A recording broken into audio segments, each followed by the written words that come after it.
Welcome to Truth Watch, where we go beyond the headlines to uncover the stories, the choices, and the lessons behind every event. Let's dive in. Today we're tackling a really tough topic, one that honestly we all struggle with: indiscriminate violence. We're going to try and deconstruct it, look at the psychology behind it, the systems that can fail, and what the path forward might even look like. All right, so let's just dive right into the deep end. It's the question that haunts us all after a tragedy, right? What could possibly turn a person into a mass killer? And the thing is, it forces us to look in some really uncomfortable places for answers, because it's almost never just about one single person. It's always this incredibly complex web of factors. Yeah, and you see, when something like this happens, it's not just an isolated event. It's like a shockwave that rips through the whole community. It creates this collective anxiety. Everybody feels it. And we're all left with these terrifying questions. How did this happen? And maybe the scariest one of all, could it happen again? Okay, so to even begin to find some answers, we kind of have to zoom in, right? We have to start with the individual. We need to ask, what is going on inside the mind of someone who does something so horrific? And it turns out, criminologists and psychologists have actually found some key patterns. One term you'll hear a lot in the research is malignant narcissism. Now, this is way more than just being vain or self-centered. Think of it more like a really dangerous psychological cocktail. You've got this huge, inflated sense of self mixed with a total lack of empathy, aggression, and, this is the chilling part, actually getting pleasure from other people's pain. So what's fascinating and pretty scary is that researchers have mapped out this four-step path that leads to this state. It starts with something they call moral fatigue. Basically, a person's entire moral compass just burns out. Then comes empathy failure. The ability to feel for other people just vanishes. After that, social intimacy disintegration kicks in. This is where they become completely alienated from friends, from family, from everyone. And that all leads to the final step, the full-blown malignant narcissistic transformation. It's the culmination of everything we just talked about. And this right here, this quote from an offender, man, it just gives you a window right into that third step, social intimacy disintegration. Just listen to that emotional shutdown. He's talking about his own mother, and it's like a switch has been flipped. The bonds that are supposed to be the absolute strongest have just dissolved. There's nothing left but this empty space where connection should be. But here's the thing. Individual psychology, as important as it is only ever part of the picture. These personal breakdowns don't happen in a vacuum. They happen inside bigger systems. And those systems can have some major blind spots. The 2011 attacks in Norway are an absolutely tragic but incredibly powerful example of exactly this. So, what happened? On July 22, 2011, a single attacker launched this horrifying two-part assault. It started with a car bomb in Oslo. Then he went to a youth summer camp on Utoya Island and opened fire. In the end, 77 people lost their lives.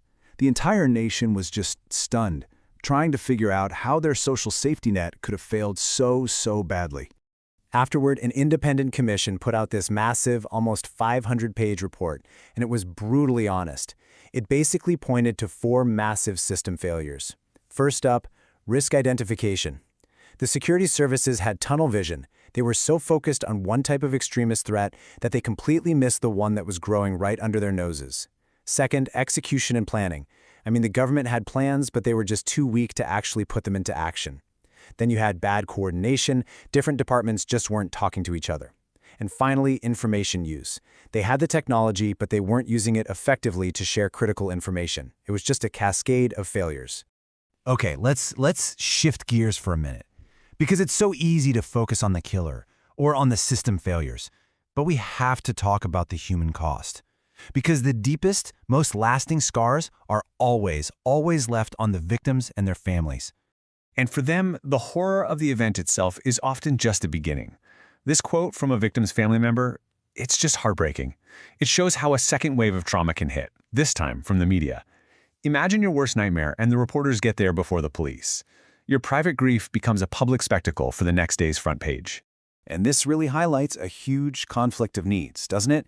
The media's job, as they see it, is all about speed, sensationalism, getting the story out. But what victims and their families need is the complete opposite. They need time. They need privacy. They need respect and dignity to even begin the process of healing.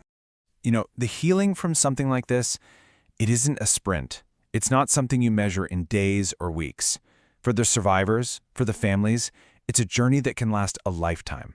We're talking years of sleepless nights, of anxiety, of these sudden waves of grief. The psychological wounds are so incredibly deep, and they need real, sustained, long-term support. So, okay, we've looked at the psychology and the system failures, but understanding the problem is one thing. The big question is, what can we actually do about it? So for this last part, let's look at the path forward. It's really about two things at once. How do we prevent this from happening again, and how do we help communities heal? A huge piece of the puzzle is strengthening our social safety net. And yeah, that means the obvious stuff, like better security at places like transport hubs. But it goes so much deeper. It's about building a truly integrated system where police, social services, and mental health professionals are actually talking to each other, sharing information. The whole point is to be able to spot and help at-risk people before they reach a crisis point. And prevention doesn't stop there. It's also about what happens after someone has served their time. We have to talk about rehabilitation. Because if we want to break these cycles of violence, we need effective programs, things like job training, counseling, real support to help people reintegrate into society. This isn't just about being compassionate. It's a critical part of public safety for all of us. And finally, there's this growing idea to think about justice a little differently. It's called restorative justice. And instead of just focusing on punishment, it asks a different question.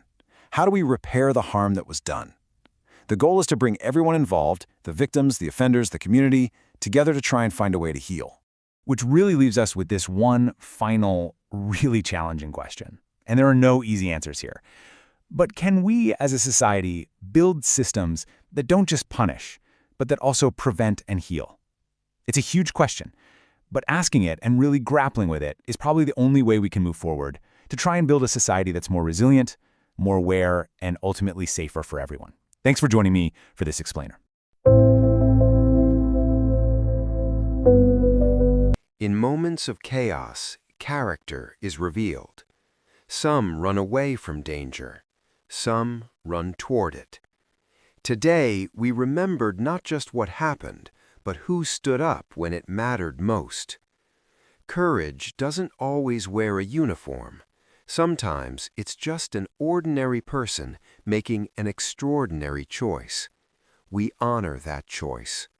This is Truth Watch.